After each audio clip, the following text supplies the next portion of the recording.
Nagliyab ang tren na yan sa Delaware County sa Pennsylvania sa Amerika. Kasabay niyan ang malakas na usok habang inaapula ng mga bumbero ang sunog. Ayon sa mga otoridad, nagsimula ang apoy sa unang bagon ng naturang tren. Nailikas naman ang mahigit 300 pasahero.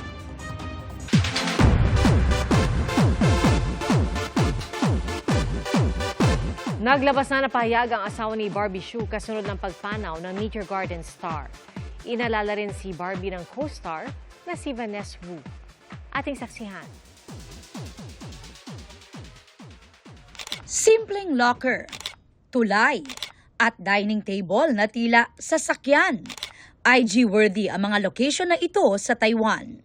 Pero hindi lang yan basta pang flex sa social media para sa Pinoy fans ng hit 2000 series na Meteor Garden. Dahil sa mga lugar na ito, sinut ang ilang iconic scenes ng serye na malaking bahagi ng kabataan ng maraming millennial. Naghahatak pa ako ng mga kapitbahay na manood sa bahay para sabay-sabay kaming manood. Kaya nang mamayapa sa edad na 48 ang Taiwanese actress na si Barbie Hsu dahil sa pneumonia, tila muling nabuhay ang Meteor Garden fever. Nostalgia trip ang marami, gaya ni Victoria Pendaton na personal na nakilala si Barbie noong 2018. Hi! Oh my God!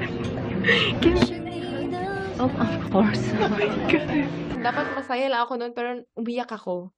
Umiyak ako kasi I was so happy, very welcoming and very humble. Sa co-stars ni Barbie sa Meteor Garden, nauna nang nagpaabot ng pakikiramay sina Ken Chu aka Shimen at Jerry Yan aka Dao Mingsu. Ngayon naman, si Vanessa Wu aka Mei Zuo ang nagpaabot ng mensahe. Nagpasalamat si Vanessa sa lahat ng kabutihan ni Barbie mula pa noong una silang magkakilala. Mensahe niya sa aktres, rest in love. Ang ipinaramdam na pagmamahal ng fans mula sa iba't ibang panig ng mundo, ipinagpasalamat ng naiwang asawa ni Barbie na si DJ Koo. Ayon sa South Korean DJ and producer, hindi mailarawan ang kalungkutan at sakit na kanyang nararamdaman. Wala na raw siyang lakas at ayaw na rin niyang magsalita.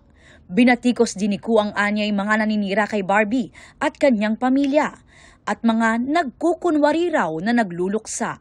Gagawa raw si Koo ng mga legal na hakbang para protektahan ang mga anak ni Barbie sa mga masasamang tao. Ibinahagi rin niya na ibibigay niya sa nanay ni Barbie ang naiwan niyang assets. Itinuring din ni Koo na regalo ang mga oras na nakasama niya si Barbie at hindi niya ito ipagpapalit sa kahit anuman. Para sa GMA Integrated News, Aubrey Carampel ang inyong saksi.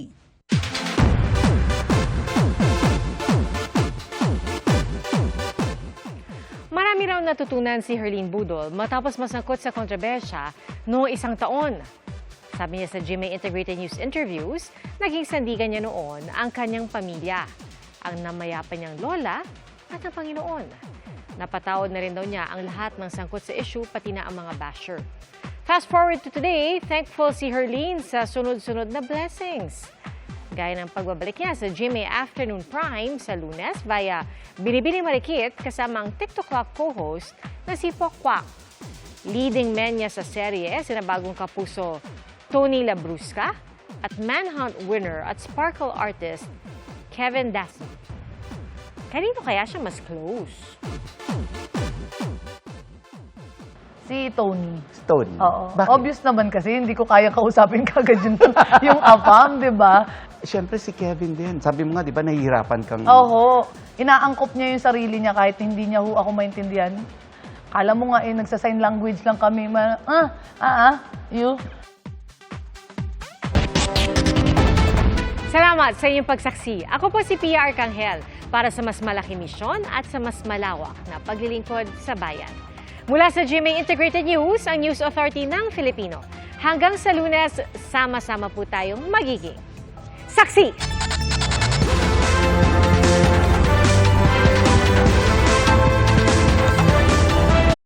Mga kapuso, maging una sa saksi. Mag-subscribe sa GMA Integrated News sa YouTube para sa iba't ibang balita.